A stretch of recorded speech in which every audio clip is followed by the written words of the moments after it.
ഈ ലോകത്തിൽ മനുഷ്യരിൽ കൂടി നാം നന്മകളും കഷ്ടങ്ങളും അനുഭവിക്കുന്നു. അത് നാം ഇടപെടുന്ന മനുഷ്യരുടെ നന്മയും കുറവുമായി നാം ഗണിക്കുന്നു.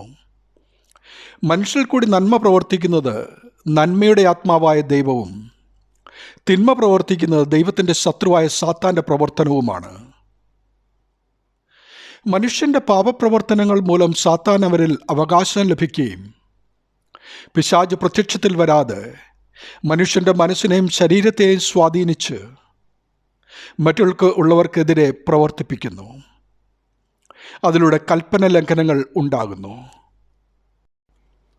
അതാണ് നാം ഇന്ന് കാണുന്ന ഭാര്യാഭർത്തൃ കലഹം, മരുമക്കൾ അമ്മായിയമ്മ കലഹം, ബന്ധുക്കളും അയൽപക്കങ്ങളും തമ്മിലുള്ള കലഹം, സഹപാഠികളും കൂടെ ജോലി ചെയ്യുന്നവരും തമ്മിലും, മതങ്ങളും സഭകളും രാജ്യങ്ങൾ തമ്മിലുള്ള യുദ്ധങ്ങൾ, അങ്ങനെ നമുക്ക് ചുറ്റും ഇന്ന് കാണുന്ന തിന്മയുടെ കൂമ്പാരങ്ങൾ. എന്നാൽ ഇതിൻ്റെ പിന്നിൽ നിന്ന് പ്രവർത്തിക്കുന്ന തിന്മയുടെ ശക്തിയെ തിരിച്ചറിയാതെ ഇതെല്ലാം മനുഷ്യരുടെ മാത്രം പ്രവൃത്തിയായി നാം ധരിക്കുന്നു, പ്രതികരിക്കുന്നു, ലോകബലത്തിൽ നേരിടുന്നു, തടയുവാനും ശത്രുവായി തോന്നിയ മനുഷ്യരെ നശിപ്പിക്കുവാനും ശ്രമിക്കുന്നു. തിരിച്ചറിയുക, ദൈവം മനുഷ്യന് നൽകിയിരിക്കുന്ന ആത്മാവാണ്. മനുഷ്യാത്മാവായി ഈ ലോകത്തിൽ വസിക്കുന്ന കോടാനുകോടി മനുഷ്യരിലും ഉള്ളത്. അതിന് ജാതി, വർഗ, വർണ്ണ വ്യത്യാസങ്ങളില്ല. അവർ എന്നും ദൈവത്തിൻ്റെ രൂപത്തിലും സൃഷ്ടിക്കപ്പെട്ടപ്പോൾ അവിടുത്തെ സാദൃശ്യത്തിലും ആയിരുന്നു.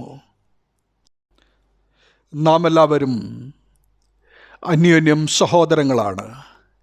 എന്നാൽ നാം പോരാടേണ്ടത് ദൈവത്തിൻ്റെ ശത്രുവിനോടാണ്. നാം അവിടുത്തെ മക്കളാണെങ്കിൽ നമ്മുടെ ശത്രു നമ്മുടെ അപ്പൻ്റെ ശത്രു തന്നെയാണ്. അത് അന്ധകാര ശക്തിയായ സാത്താനാണ്. സ്വർഗസേനകളിൽ നിന്നും തള്ളപ്പെട്ട ലൂസിഫറിനും കൂട്ടാളികൾക്കും എന്നേക്കുമായി നഷ്ടപ്പെട്ട സ്വർഗീയവാസം ദൈവത്തെ പോലെ ഇരിക്കുന്ന മനുഷ്യന് ലഭിക്കാതിരിക്കുവാൻ സാത്താൻ മനുഷ്യനെ നിരന്തരം വശീകരിക്കുകയാണ്. ദൈവാത്മാവുള്ള രണ്ട് മനുഷ്യർ തമ്മിലുള്ള പോരാട്ടം ആത്യന്തികമായി ആത്മാവിൻ്റെ ഉടയവനായ ദൈവത്തോടായി പോകും. അതുകൊണ്ട് ദൈവത്തിൻ്റെ ഭാഷയായ സ്നേഹത്തിലാവണം നാം ദൈവത്തോടും ദൈവസൃഷ്ടിയായ മനുഷ്യരോടും വർത്തിക്കേണ്ടത്. അതിന് നാം ദൈവസ്വഭാവമായ നീതി, വിശുദ്ധി, സ്നേഹം, കരുണ, ദീർഘക്ഷമ എന്നിങ്ങനെ പരിശുദ്ധാത്മാവിൻ്റെ ഫലങ്ങൾ പ്രാപിക്കേണ്ടതുണ്ട്.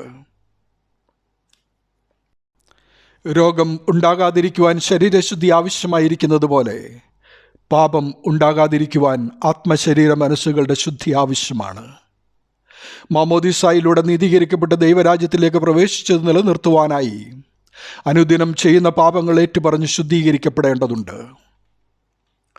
അവിടുത്തെ ശരീരമാകുന്ന സഭയിൽ വസിക്കുന്നവരുടെ ശുദ്ധീകരണത്തിനായി ക്രമീകരിച്ചിരിക്കുന്ന കൂദാശകൾ വീഴ്ച കൂടാതെ അനുഷ്ഠിച്ച് പരിശുദ്ധാത്മ ശക്തി നിലനിർത്തുക. അങ്ങനെ ദൈവത്തിൻ്റെയും മനുഷ്യൻ്റെയും ശത്രുവും നമുക്കെതിരെ സദാ പ്രവർത്തിക്കുന്ന സാത്താനെയും അവൻ്റെ സകല സൈന്യത്തെയും തോൽപ്പിക്കുവാൻ ആത്മീയ കരുത്ത് നേടുക. ദൈവനാമം മഹത്വപ്പെടട്ടെ. ആമീൻ.